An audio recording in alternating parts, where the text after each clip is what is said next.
Hello everyone.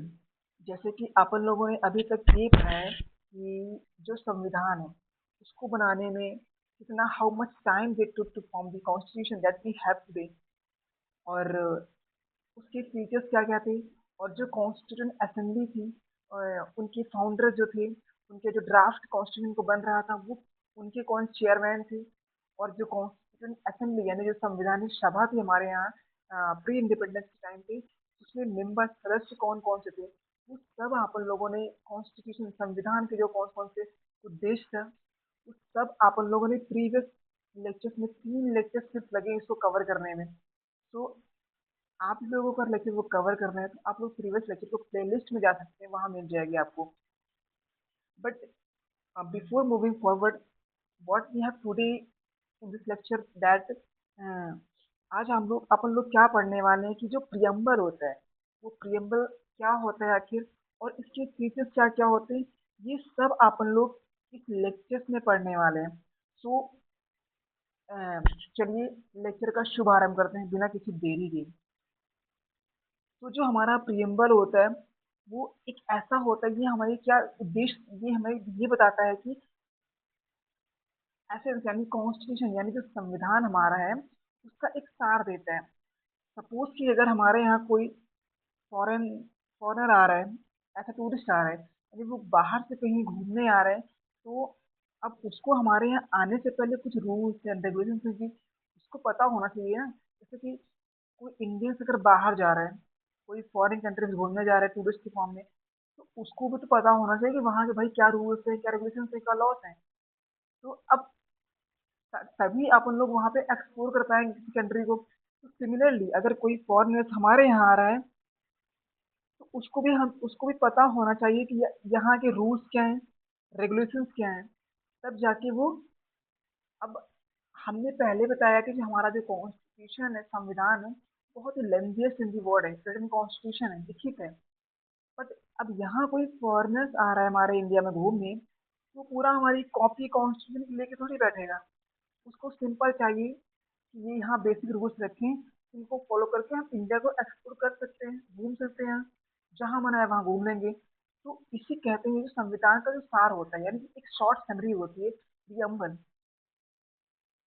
अब जैसे कि हमारे जो प्रियम्बल में जो कुछ टेक्स्ट रखे हुए हैं, जैसे कि the constitution of India preamble, we the people of India having to constitute India into a sovereign, democratic, socialist, secular republic and to secure to all its citizens, ताकि ये सारे नागरिक को मिल जा सके। तो ये हमारे संविधान में रखे गए हैं। अब आपको ये बताना है कि जो इसमें इनमें से कौन कौन से जो हैं, जो टेक्स्ट रखे गए थे हमारी किस आर्टिकल की किस आर्टिकल या फिर किस कॉन्स्टिट्यूशन अमेंडमेंट करके रखे गए थे हमारे संविधान में।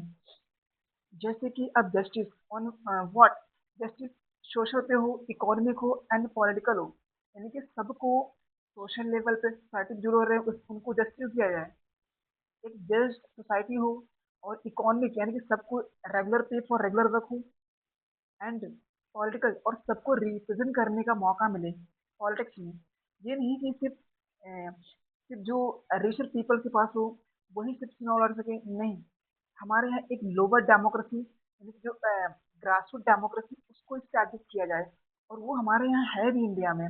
बट उसको कहीं ना कहीं अगर लूप वर्ड्स कोई है उसको इम्प्लीमेंट किया जाए, उसको सही से रेगुलेट किया जाए, तो वो एक हो पाएगी कौन सी, जस्टिस। देन हम उसको कह सकते हैं। और liberty, liberty what, liberty means that freedom हो on what, on the basis of what, thought से, एक्सप्रेशन पे, बिलीफ पे, फेथ पे एंड वर्शिप। लिबर्टी मतलब कि कोई रीजन हो रहा है, एंड थॉट अगर किसी को कोई विचार रखना है तो वो अपने विचार को रख पाए, एंड एक्सप्रेशन।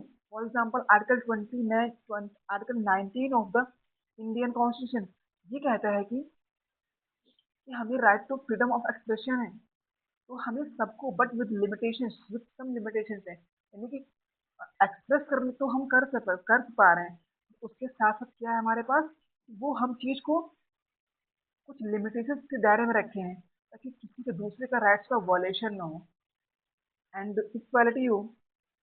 यानी कि equality of status of and of opportunity to promote among them all. यानी कि जो इक्वालिटी, जो समानता है किसकी, स्टेटस की हो एंड अपॉर्चुनिटी, सबको इक्वल, कहीं कोई भेदभाव ना, डिस्क्रिमिनेशन ना हो, ताकि सबको कोई प्राइवेट जॉब हो, कोई किसी भी जॉब में अगर जाना है तो कोई भी डिस्क्रिमिनेशन नहीं करना है कि भाई ये किस कास्ट से बिलोंग करता है, ये किस रीजन से बिलोंग करता है। तो ये इसकी वजह से हमें सबको, तो ये हमें, ये अगर अगर ऐसा करेंगे कि we have a discrimination on the basis of caste, region, gender, तो ये क्या हो जाएगी सोसाइटी में। सोसाइटी में एक तरह से क्या ओपन करेगा कि भाई सोसाइटी अनइक्वल है, इक्वल नहीं है। तो इसको भी हमें निगेट करना है। एंड फ्रेटर्निटी, एक तरह से क्या करना है हमें, भाईचारा सबके लिए बनाना चाहिए। जब पूरा, जैसे कि वॉत्सदेव कुटुम्बकम, सबका साथ सबका विकास हो, हमें सबको एक भाई बहन से देखना है, किसी के ऊपर अत्याचार नहीं करना है। तो जैसे कि डिग्री सबकी जो सबका सम्मान करना है हमें, तो इसको कहते हैं कि भाईचारा। तो हमारा जो कॉन्स्ट, ये सब तो अपन लोग पढ़ चुके हैं पहले ही। अब अपन लोग ये पढ़ेंगे कि जो हमारा कॉन्स्टिट्यूशन था, उसमें कितने शेड्यूल्स रखे गए आपको। लेकिन पहले ये बताना है कि जो हमारा कॉन्स्टिट्यूशन इनिशियली कितने शेड्यूल्स रखे थे और कितने आर्टिकल्स रखे थे हमारे आर्टिकल्स में। ये आपको होमवर्क है, आप लोगों को इसको बताना है। तब जाके मैं समझ पाऊंगा कि हाँ, आप कुछ भी, आप भी मेरे साथ फीडबैक दे रहे हैं और मुझे भी थोड़ा सा मोटिवेशन मिलेगा। तब ये लेक्चर्स भी कंटिन्यू कंटिन्यू रह पाएंगे। अगर आपसे बस थोड़ा सा मोटिवेशन नहीं, अगर आप थोड़ा सा भी फीडबैक दे रहे हैं मुझे, तो मुझे क्या मिल रहा है कि भाई मुझे भी थोड़ा सा हाँ मोटिवेशन चाहिए, ताकि लेक्चर्स को मैं कॉन्टिन्यूसली कंसिस्टेंसी बना सकूं।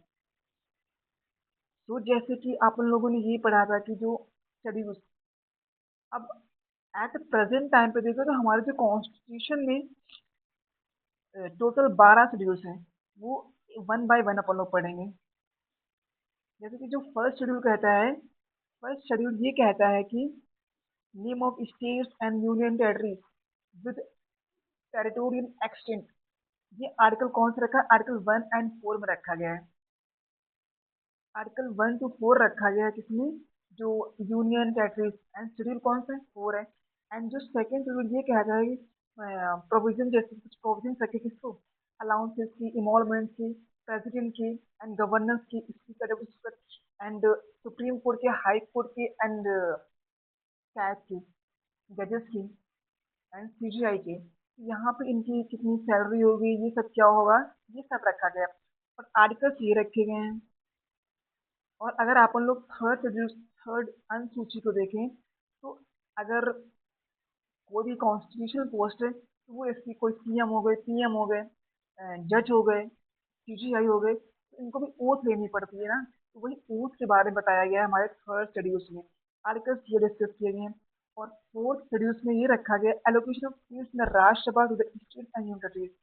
जो जो हमारी सीट होती है राज्यसभा में, उनका जो एलोकेशन है, तो बंटवारा किसको कितना देना है, वो हमारे आर्टिकल्स में फोर्थ शेड्यूल्स में रखा गया एंड आर्टिकल 4 and 80 में रखा गया है। और अगर फिफ्थ शेड्यूल्स को देखें, तो administration and control of schedule areas and tribes, यानी कि जो SC ST होते हैं, उनका कैसे हमको एडमिनिस्टर करना है, वो यहाँ रखा गया है हमारे 5वें शेड्यूल्स में।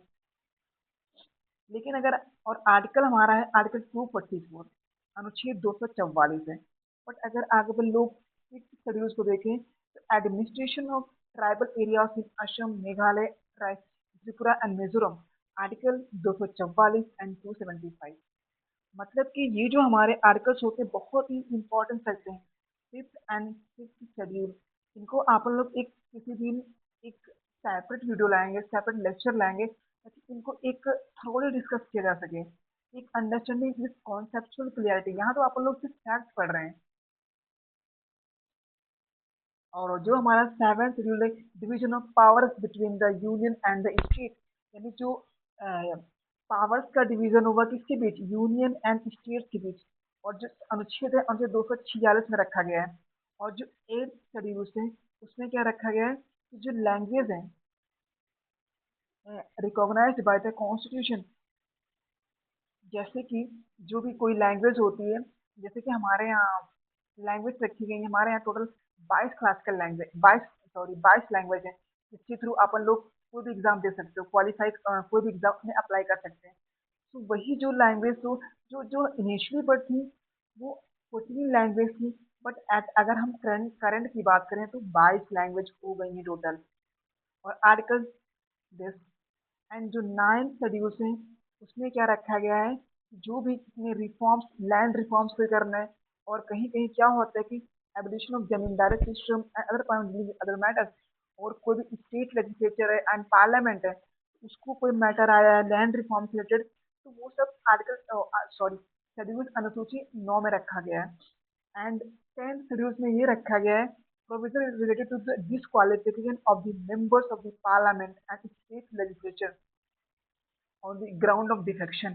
यानी अगर कोई भी मिसबिहेव करता है पार्लियामेंट में या फिर स्टेट लेजिस्लेचर में, तो उसको डिस्क्वालीफाई किया जा सके। तो ये हमारे 10th शेड्यूल्स में रखा गया है। और अगर 11th शेड्यूल्स की बात करें, वो कहता है कि पावर्स जो होते हैं, अथॉरिटीज होती हैं एंड रिस्पॉन्सिबिलिटीज होती पंचायत की, वो जो पंचायत होते हैं उनके बारे में आर्टिकल सॉरी शेड्यूल अनुसूची 11 में रखा गया है। एंड आर्टिकल 243 जी है। एंड 12 शेड्यूल की बात करते हैं तो पावर अथॉरिटीज रिस्पॉन्स और म्यूनिसपैलिटी, यानी ये जो होता है पंचायत, ये गांव में रूल अप्लाई होता है। एंड जो म्यूनिसपैलिटीज होती है, नगर पालिका होता है, ये शहर के जो भी सेमी अर्बन होते हैं वहां पे अप्लाई होता है। तो जैसे कि अपन लोगों ने ये पढ़ा है, अब अपन लोग इसके आगे ये पढ़ते हैं इंग्रेडिएंट्स। जैसे कि क्या होता है कि अगर कोई सब्जी बनानी है तो उसमें मसाले डालने होते हैं ना, उनका उद्देश्य क्या होता है कि अगर तो बोलते नहीं, जैसे कि आप कोई भी पैकेट लाए नमकीन की, दाल मोठ की, कोई भी सामान खाने के लाए, तो उसपे पीछे लिखा होता है ना कि इंग्रेडिएंट्स है, यानी इसमें क्या क्या एड ऑन किया गया था, तो उनको हमें पढ़ लेने से क्या पता चलता है कि भाई ये चीज अच्छी है, ये हमारे हेल्थ के लिए अच्छी होगी। सिमिलरली हमारा जो कॉन्स्टिट्यूशन था वहां भी इंग्रेडिएंट्स रखे गए थे। तो ऐसे कुछ 4 इंग्रेडिएंट्स है वो अपन लोग पढ़ने वाले हैं। तो जैसे कि हमारा सोर्स ऑफ द कॉन्स्टिट्यूशन, यानी जो हमारा अथॉरिटी थी, कॉन्स्टिट्यूशन की जो अथॉरिटी थी उसका सोर्स क्या था। The preamble states that the constitution drive authority from the people of India. That means कि जो हमारा कॉन्स्टिट्यूशन है ना, उसको हमारी अथॉरिटी कहाँ से मिल रही है, वो एक लोगों से बन रही है, क्योंकि लोगों ने मिलकर ही तो हमारा संविधान बनाया है। लोग ही जो हमारे जो इंटेलेक्चुअल थे, उन्होंने ही मिलकर कॉन्स्टिट्यूशन बनाया है, और ये लोगों के लिए ही बनाया गया है। तो तभी बोला जा रहा है for the people of India authority.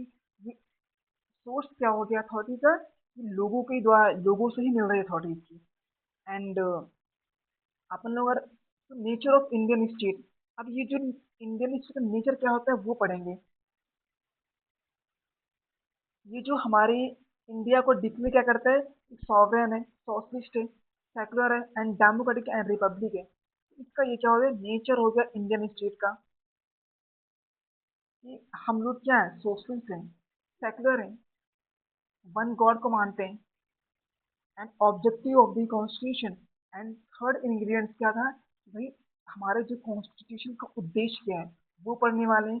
जैसे कि it specifies justice, liberty, equality and fraternity. जैसे कि अपन लोग प्रीवियस स्लाइड्स में इसको पढ़ चुके हैं, इसका मतलब क्या होता है। And date of adoption of the constitution November November 26 1949 को ये हमारा कॉन्स्टिट्यूशन यानी हमारा संविधान अडॉप्ट किया गया था। सो जैसे कि अब हमने ये पढ़ लिया, अब ये पढ़ेंगे कि भाई सिग्निफिकेंस ऑफ द प्रियम्बल, यानी कि संविधान तो प्रियम्बल तो था, संविधान को पढ़ने के लिए उसका सार था, बट इसका सिग्निफिकेंस क्या था, इसके लिए क्यों हम इसको रख रहे हैं। तो प्रियम्बल हमारा ये बताता है कि बेसिक फिलोसफी देता है कि एंड फंडामेंटल वैल्यू देता है, like political, moral, religious, on which constitution is based. जैसे कुछ हमारी जो बेसिक फिलोसफीज हैं एंड जो फंडामेंटल वैल्यूज हैं, जिसके बेसिस पे जो हमारा पॉलिटिकल, मोरल, रिलीजियस, इसके बेसिस पे हमारा जो कॉन्स्टिट्यूशन है वो क्या है, बेस्ड है। और ये रिफ्लेक्ट कर रहा है क्या, dreams and aspirations of the founding fathers of the constitution. ये उस चीज को रिफ्लेक्ट करने का काम कर रहा है। जैसे कि हमारे एक बहुत ही बड़े इंटेलेक्चुअल थे, इन्होंने वो कौन थे, जैसे कि सर अलादी कृष्णा स्वामी अय्यर, इन्होंने ये बताया था कि जो preamble to our constitution express what we had thought और dream so long.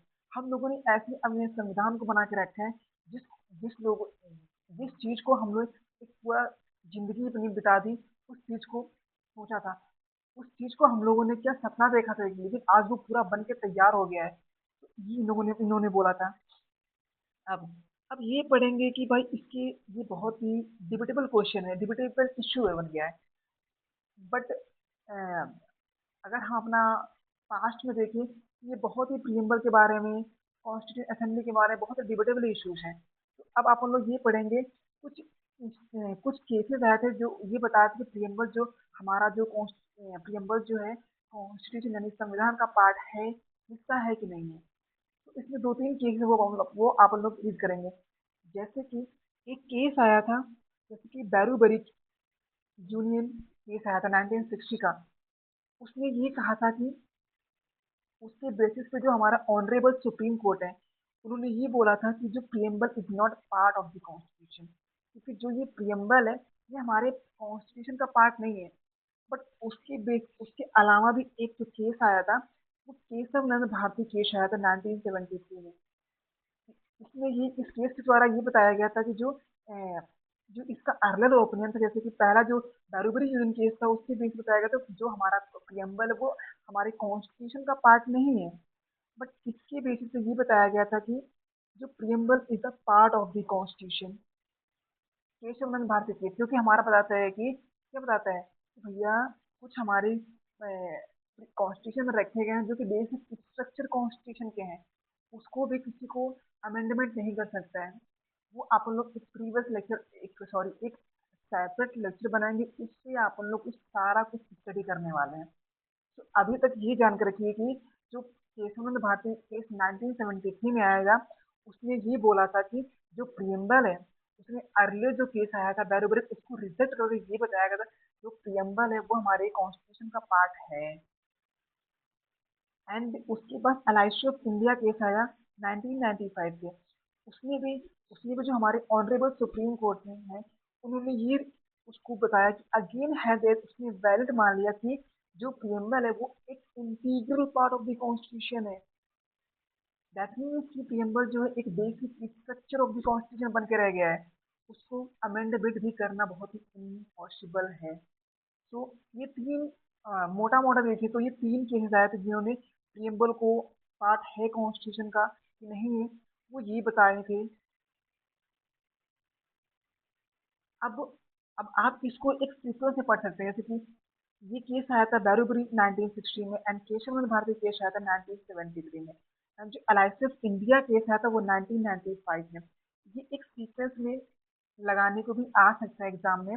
So hopefully आशा करता हूँ कि आप लोगों को लेक्चर पसंद आया हो। अगर पसंद आएगा तो आप शेयर भी कर सकते हैं, and subscribe to our channel, that from you we get a motivation कि अपन लोग और इससे बेहतर भी कर सके, और आपकी इस फ्री सीरीज को कंटिन्यू एंड कंसिस्टेंसी के साथ हम लोग लेक्चर को आगे बढ़ाते हुए चलेंगे। धन्यवाद।